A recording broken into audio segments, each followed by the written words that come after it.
Sometimes I ask myself what the heck I really every day. Matt, that's the important thing. I have life before Jake and after Jake. Before Jake, there was no process, there was no map, there was no framework. And after Jake, we created the buy right, the manage right, and the finance right. That's one of our really solid pillars that we talk about. Yo, what is up, everybody? My name is Matt Drouin. I am the host of the Go Big Live Real Estate Investors Podcast, the show to listen to if you are looking to, if you're banging your head against the wall, buying small single and multifamily properties and wondering if there's a better way to scale up, and commercial real estate, whether it's multifamily, industrial, retail, whatever, is the ticket to earning financial independence. I have a very special guest, actually my first guest on this podcast ever, my inaugural guest, coming back for round 2, Mr. Gino Barbaro of Jake and Gino. If you want to listen to Gino's story, his whole origin, hero journey story, tune back into episode 1, where this guy, started in slinging penne vodka and now owns over $350 million in multifamily real estate with his partner, Jake. So, Gino, welcome back to the show, man. I appreciate it. Matt, thank you. And listen, I'm still banging my head every day. We just bought a 4-unit 3 months ago. So if you're out there banging your head, you're doing something right. That means you're taking action. That means you're in the best business. All you need to do is possibly change a couple of things, possibly, look at your limiting beliefs and say, what's holding me back? Because I was the pizza guy. I was the guy that was not good enough to get into real estate years ago. Fortunately, I had enough pain in my life and I said, I need to do something different, and met Jake. And I guess the rest is history. So let's dig in here. Before we get into the some of the actionable techie type stuff that we want to dive in today, you mentioned something just recently that kind of stuck with me, is the banging against the wall, your head against the wall.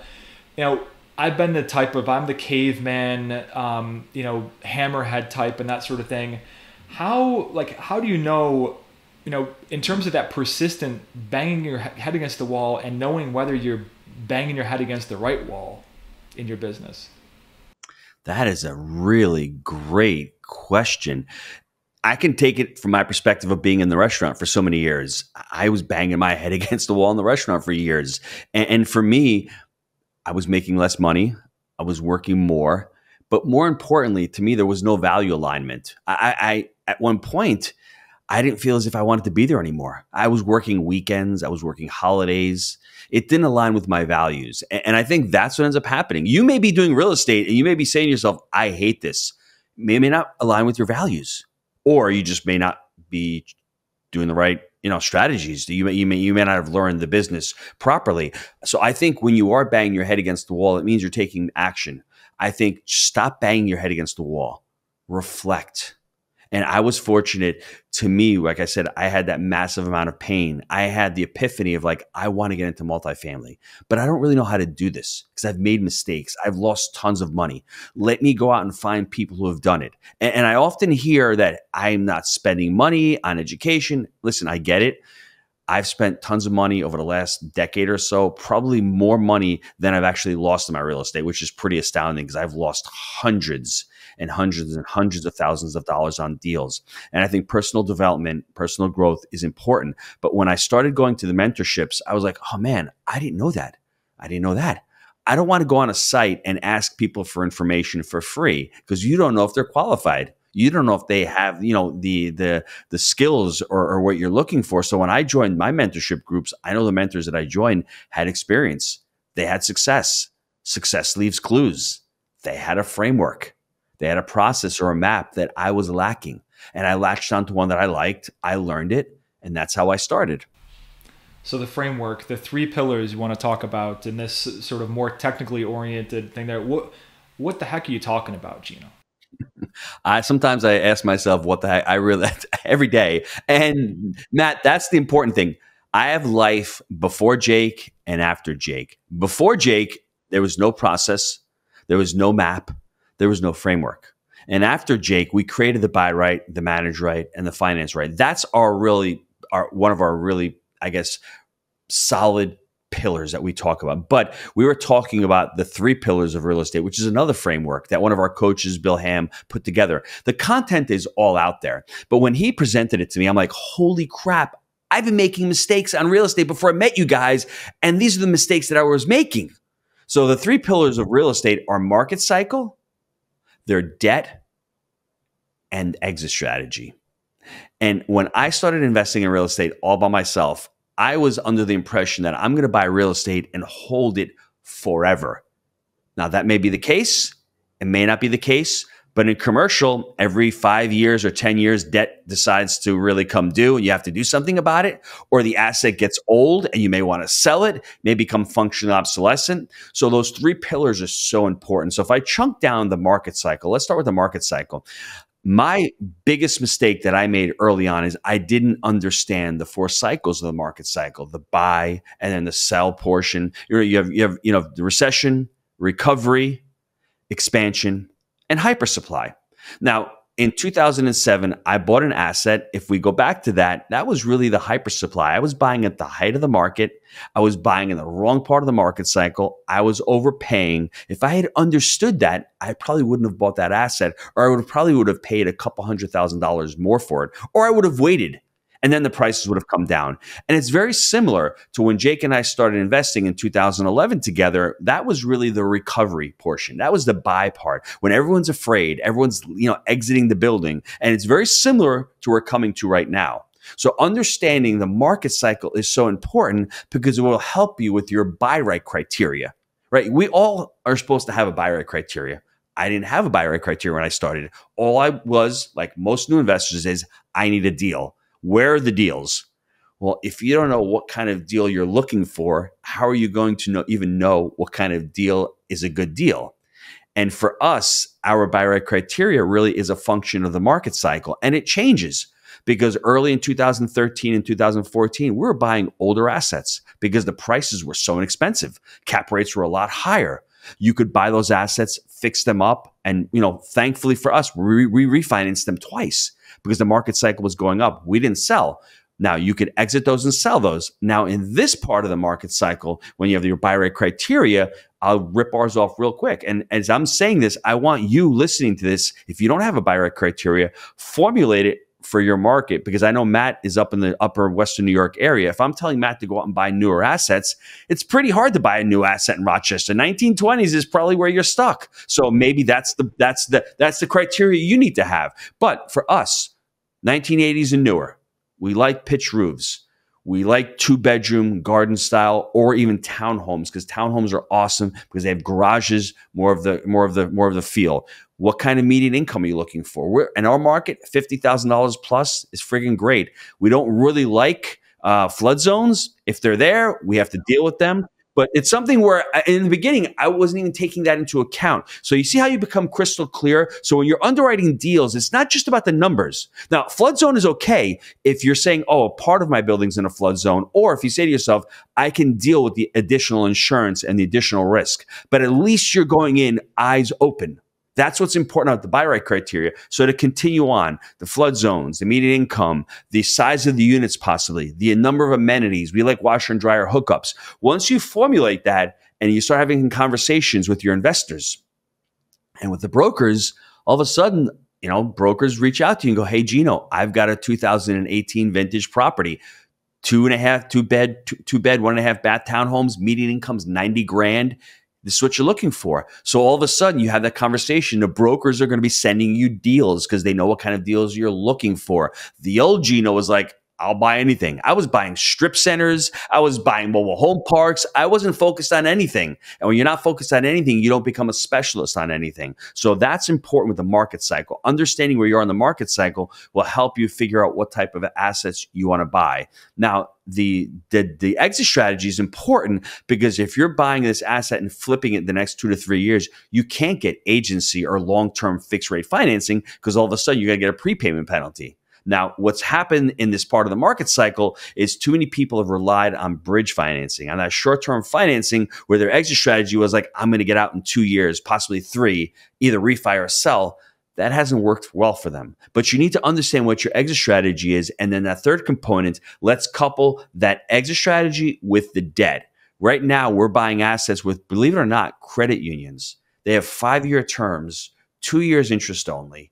They've got 25-year amortizations, 6 3/4, and 80% loan to cost. They're crushing community banks right now. And that's a function of the market cycle, understanding that this part of the market cycle right now, community banks are having a tough time. They can't lend right now because rates are so high. They've got to go out and borrow money because they've lost a lot of money from their deposits going to treasuries and people just taking money out, being afraid. So these smaller community banks that we've been dealing with for the last 10 or 15 years, they're more challenging. So, hey, let's pivot. Let's look to credit unions. And we've been using credit unions. So that's the three pillars. Think of it as the market cycle, your exit strategy, and then from those two, what is the debt you need to complete this transaction?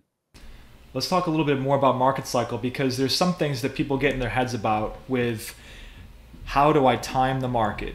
And you and I know you can't time the market. So how do you answer that question? Because there's some people that try to time the market, and like a lot of people did, between the years of 2013 to 2020, bought nothing. Because there was a lot of writing on the wall in 2013 that there was some funky things happening in the market, and like, oh, when is this thing gonna crash again? So what do you say to that? So for me, the only way you can tell that we've reached the market high is to look back and go, oh, that was the high of the market. And in 2022, we hit a high. Believe it or not, apartments are down 28% from the high of 2022. Go on Berkadia. I would download a resource from Berkadia. Berkadia will show you cap rates have been decompressing, and you'll see it's interesting. Go back in history. And I don't think of it so much as a market cycle as it is an interest rate cycle as well. Because as interest rates go up, all of a sudden market slows down, and it's on purpose because the Fed wants to control inflation. If they had understood that inflation wasn't transitory, they would have started raising rates sooner and not shocked the system. But I think with market cycle right now, you're looking at a function of we're going back into a buyer cycle. There's a lot less deals on the market. I think market transactions are down 44% from last year. So there's a lot less deals happening because the delta between what a seller wants to sell and what a buyer wants to buy is not there yet. And buyers are not overpaying because they're saying to themselves, I got caught a year ago or 18 months ago overpaying. I'm seeing the writing on the wall. Cap rates are actually decompressing. So if I'm buying an asset, putting all this work into it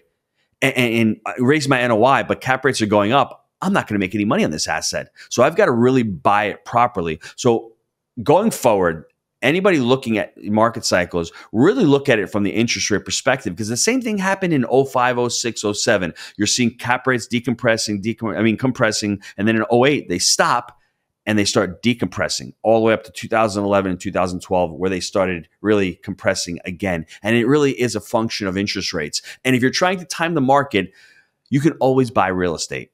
You cannot always sell real estate. And that's where we are right now. In any part of the market cycle, you can still buy. You can sell or finance. You can syndicate deals. You can buy deals yourself, JV with other people. But right now, it's a little bit more challenging to sell it because debt's pulled back a little bit right now. If you're looking to get pricing from 2022, you're not going to sell your asset at 2022 pricing. And it's very interesting. Just a side note, just a little golden nugget for everybody out there. People right now, there's a certain segment of the population right now that's afraid that either one candidate or the other candidate's going to get elected. They have that fear. They're thinking if Biden gets elected, hey, in 2025, we're going to get big capital gains. I've heard sellers say they want to sell before the end of the year because they know capital gains are going up. Don't know how they know that, but that's a function. Whereas, 2 years ago, these mom and pops didn't have that worry. They just saw the market rising and they're like, what am I going to do with the money? Now they have the fear of, hey, these asset prices keep dropping. I keep hearing fear online. Well, I may have to sell. So keep an open mind right now because the market cycle is going to continue to shift. I still see sellers who have to sell or who are forced to sell. They're going to have to take a haircut or, not assume the prices that they were told 18 months ago.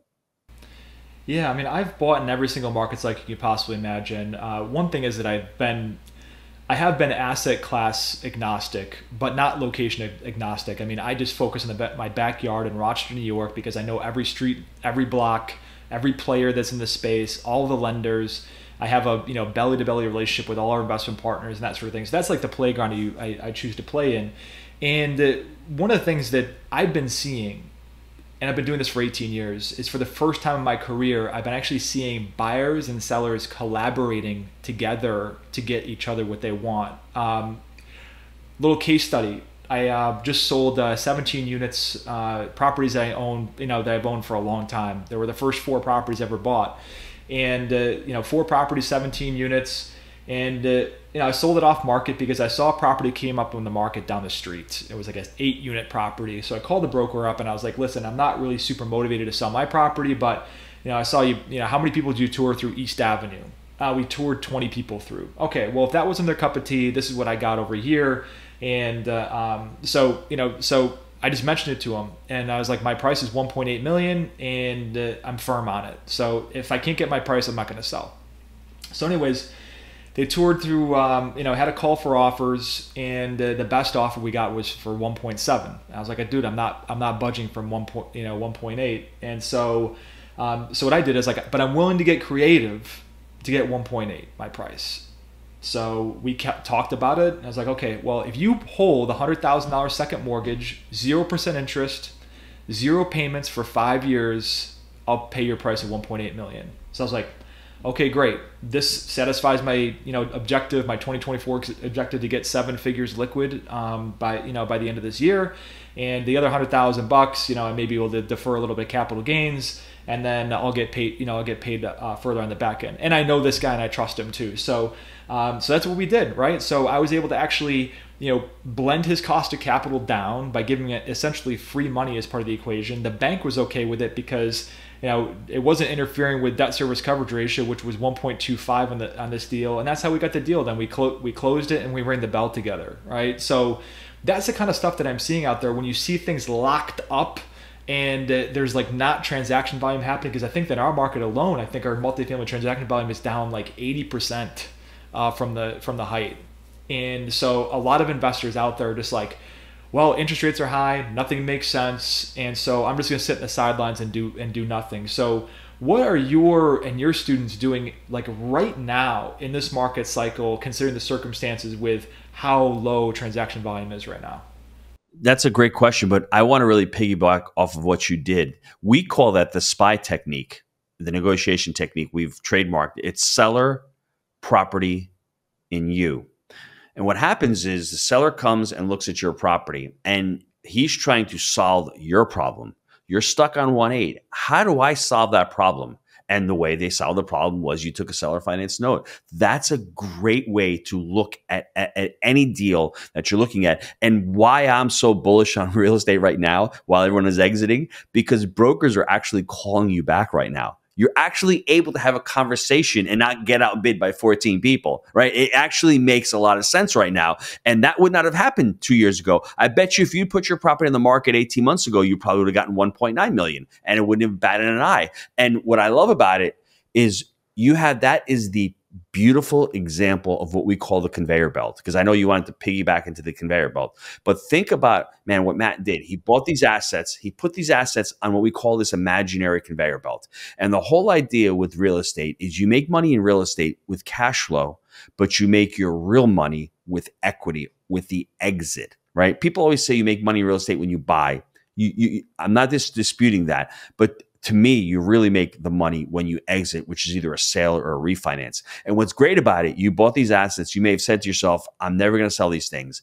But what you did is you put them on this conveyor belt. You let these assets work. You let them matriculate. You let them gain value. You pay down the principal of the mortgage. You increase the NOI.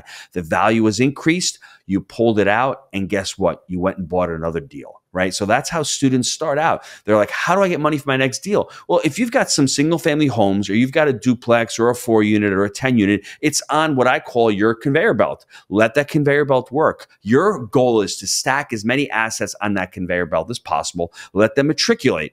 And then at one point, you may want to sell one or refinance it, pull that equity out, and go buy another asset. And for those of you out there, there's multiple types of what we call conveyor belts. You can be syndicating deals. That's one form, right? You may not own all the equity. You may have a small portion, but let's syndicate some deals. And then what our students have found is, wow, that 12-unit deal by myself with another partner is, generating $4,000 a month in cash flow. That's all mine. So they have their little JV, conveyor belt. And for myself, I've got a few, personal residences. Those are really more for my children and more for equity appreciation. that's another conveyor belt. So as you can see yourself, that's the business of real estate. The business of real estate is buying these assets, adding NOI, increasing that NOI, increasing the value, extracting the equity. And for my sake, don't all go out and buy Lambos with all the money. Go out and enjoy some of the money, but be able to actually reinvest that into the business and continue to grow your portfolio. That's why sometimes it may take a few years for you to become really successful and to actually see cash flow grow. Because the idea when you start out is not cash flow. The idea is to accumulate equity and repurpose that equity to start growing your cash flow. Does that make sense? Yeah, it makes absolute sense. Extracting equity, right? This is what I did with this most recent sale. And a lot of people are like, well, Matt, are you doing a 1031 exchange? And I was like, no. I was like, I'm ringing the bell. I'm taking the money off the table. One of the things that was a big aha moment for me last year was we bought an office deal, right? Actually, no, it was a year and a half ago. And people thought we were absolutely insane. Post-COVID office. The thing is, I loved it because everybody hated office, everybody. And so we found that the baby got thrown out with the bathwater, and the investment community redlined office out, completely out of their criteria.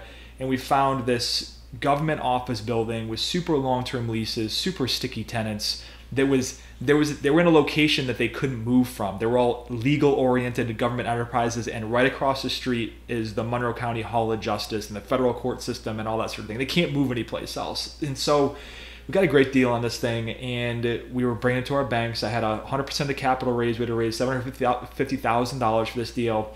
And so my partner and I, David, submitted our PFS, or personal financial statement, to the banks, and said, you guys need to bring out a partner and a guarantor.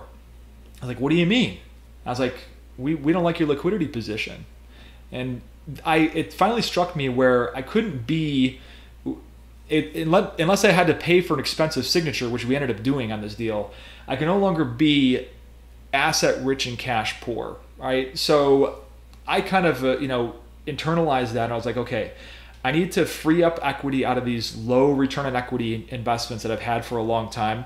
And then I had to beef up my, cash or cash equivalents in my balance sheet. So, I'm actually, so I cleared about $600,000 from this deal, and I'm looking to, basically, invested in some low volatility type of securities to keep that liquidity position on there, because one of the things is that we're small operators. We don't do big deals like you guys do. I mean, I know, you have some deals under contract. They're not like, several hundred unit deals, but you're a higher volume type of company than we are. And the one thing is that we like to keep our circle small. We never syndicated a deal ever. And so we just like to do these like little small JV type of deals and that sort of thing, and keep our transactions, we're keeping generally below $5 million. And so that being said, you extract the equity out of a property. Do you take 100% of that and reinvest into a deal, or do you kind of have a formula for like, okay, well, we want to keep some liquidity on the company balance sheet. We want to keep some liquidity on our PFS. Like, just tell me about kind of your science behind that, or is it more of like, intuition type of thing? That's a great question. And this is for anybody that wants to get into real estate full time. In 2011, when I met Jake, we had no deals. He moves down to Knoxville. And I say to myself, let's start investing. I'm not going to leave my restaurant because my restaurant's paying my bills, right? It's my W-2. It's my small business. It took us 18 months to find our very first deal in 2013. I'm still working at the restaurant. I'm getting all the profits from the real estate, and I'm reinvesting it into doing deals. 2016, March comes. Actually, it's October of 2015. I say to my brother, Mark, I'm leaving the restaurant. I'm going to work on the weekends, and I'm going to still do the real estate full-time during the week. So it gave me the ability to continue to live off of the restaurant. So if you have a W-2 job, you can still qualify for loans, and you can still pay for your lifestyle, while any of the money you make in your real estate business goes back into the real estate business. And it only took me 5 years, 6 kids, New York. I did it in 5 years. Jake did it in 2.5 because he lived in Tennessee. So for me, that was the focus. And you people say you got to burn the bridges, burn the ships. I burned them mentally, but I did it where I wanted to still respect my family and not put them in a really bad position. Because if it didn't work, I had some kind of income to fall on back on. Now, was it hard? It was, Matt, I was working a lot of hours for a good, year or so. I was working an inordinate amount of hours, but that's what it took in the beginning. Now, when we have deals come in right now, it's more of a function of, okay, I have savings accounts, I have checking accounts. We'll pull money out. We have monthly draws coming in. I'll put that in my savings. I've got liquidity in our whole life. Also, I've got few whole life policies. I've got them on my kids as well. So I have liquidity in there. And I think those policies are phenomenal because when you need the money's there. Listen, if you have term is great. But when you get older, term is bye-bye. This is more of an estate planning tool. And it's funny because I've just borrowed about 350 grand out of my policies to go into these deals right now. If that was in a 401k plan, would have been gone. Or if that was in a savings account, I may have spent it. So I think to be able to be diversified in the different areas of putting cash is important. So for us, when we refi a property, boom. And it's interesting. I just bought a farm 2 months ago here in Florida. So that's where part of my cash went to. So it's like, okay, would I have the cash now? If I need to tap equity out of that property, I can pull equity out of that property as well. Yeah. So in terms of like the cash or cash equivalents, you're a fan of whole life policies and that sort of thing, and probably because there's a strategy with overfunding whole life policies to actually have a cash value on it. And with me, I'm working with my financial advisor on what has low, I'm a former finance guy, right? So it's like what has low beta that can put it into low volatility so that I can build this thing up.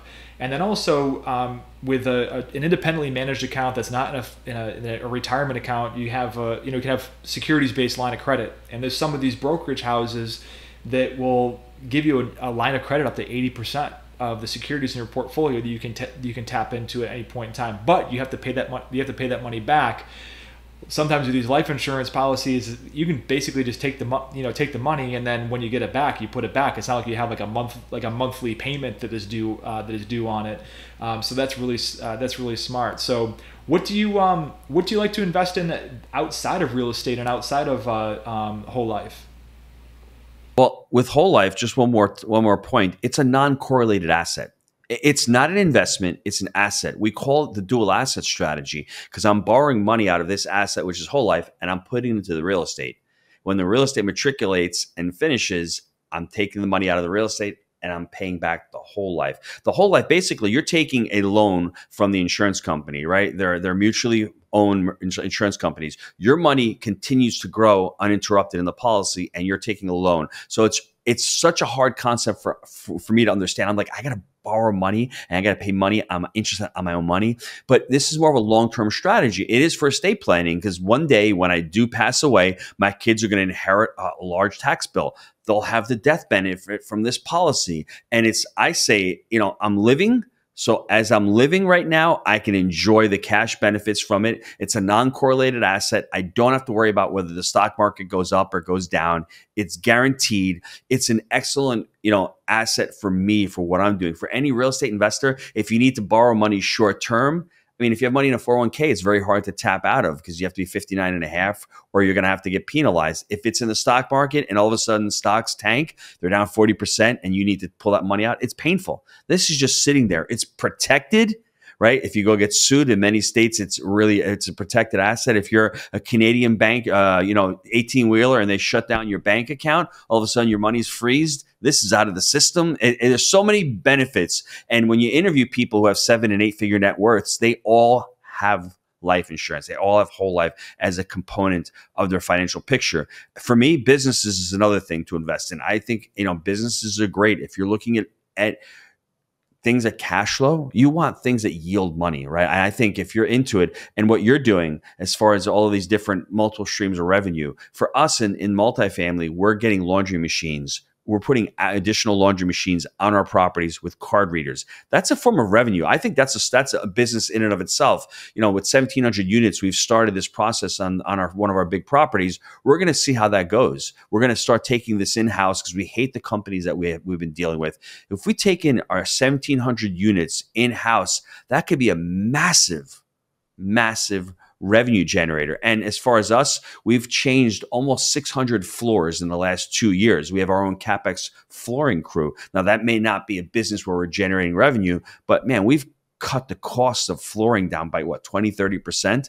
Paint, flooring, and supplies are the three biggest pains in our asses in multifamily. And if I don't want to deal with paint, let the painters deal with it. But with the flooring component of it, as you see, as you get a little more scale, you're looking at these complementary streams of revenue. Why would I go put money into the stock market when I can invest in part of the multifamily business that'll generate me more revenue? I'll have more control, and it'll put more profit per unit every month into my pocket. Absolutely. So, Gino, last technical question here, and it's about location. So when looking at reports, census data, CoStar, and looking at you're evaluating a market or even the location of an asset, and you're looking at the 1, 3, and 5 mile radius in terms of median household income. Kind of like, what's your litmus test for evaluating that in terms of hey, is this a well positioned asset? Because incomes are relative, right? $50,000 in Florida or Georgia could be poverty in New York City, for instance. So tell me about that. It's interesting because you have to understand every market's different. If you're going 1, 3, and 5 miles in the city of Atlanta, that is wild. I mean, that's there. It's so skewed. But if you're looking at a more rural area, 1, 3, and 5 miles may be more appropriate. I forgot what the website. I can share the website with you, but there's a website that we use for median income, and we're looking at our market of Knoxville. If we can hit above $50,000. That's a decent median income. If you go to 80,000 and above, the resident is more qualified. They're more likely to pay the rent. So just be careful. In your market of Rochester, $40,000 may be great. I mean, the median income in the United States, I think, is around $70,000. So, I mean, you want your residents to be able to pay 3 times the rent. So if you're charging $1,000 a month, you want them to be able to be making at least $36,000 per year. But what we found in our market of Knoxville, anything below 50, it gets to be a little bit more challenging for the residents. And then when you're in there and you're a value investor and I'm going to raise rents, oh, hold on a second. Are you going to raise rents? The job is not to impoverish the residents. The job is to provide a quality product where they can pay, they're able to pay. So when you're looking at median income, just understand the market, understand the city. And if you're in a more rural area, maybe 1, 3, and 5 makes sense. But if you're in a really dense area, dense neighborhood, 1, 3, and 5 miles may be skewed for you. Absolutely. That's money advice. So last thing, actually, before, you got a conference coming up. Let's talk about that. In October in Denver. Tell us about who should attend this conference, and it's the M what? I forget which number it is right now because you've had a few. This is just a Jake and Gino sales event, and what I like about this one specifically, this is going to be a 3-day. It's going to be all about buy right, manage right, and finance right. Where the other conferences were great. We brought in amazing speakers. We were talking about, we had Chris Voss last year. We had Brad Lee, great motivational speakers. This one really is for anybody who wants to get into multifamily or who wants to scale their multifamily portfolio. I mean, even if you're in, it's interesting because if you're in small residential, if you're fixing and flipping single family homes, if you're in self-storage, if you learn how to buy right, manage right, and finance right, use that model, you could do it in any industry. And I would challenge anybody out there who's buying businesses. If you're buying a business, you still need to buy right, manage right, and finance right. So, I mean, if you really think about it, you have to buy the asset based on actuals. You have to buy that asset on fundamentals, right? You have to finance it, whether you're seller financing, SBA, community bank, whatever it looks like. And then the manage right portion of your business, who is running the business, those systems. So that's what we're going to be talking about those 3 days. And it's going to be about basically what we're focusing on is the multifamily space, but there's still going to be some amazing investors out there. There are always great places to network, to learn, and to meet other investors out there. But the focus is how to buy that next property in this part of the market cycle. All right, last question before I cut you loose, Gino, because you've been generous with your time. Now, most of our audience is small multifamily investors, maybe own a couple of duplexes, that sort of thing. They're mystified as to what it takes, what they have to do in terms of actionable type of stuff that they can start like today, this week, this month, to start their journey and scaling into larger deals. Like, what words of advice do you have for them? Matt, the first thing I would say is, do you have to scale into larger assets? And that you're probably saying to yourself, you're insane. You have an education community and that's what you teach.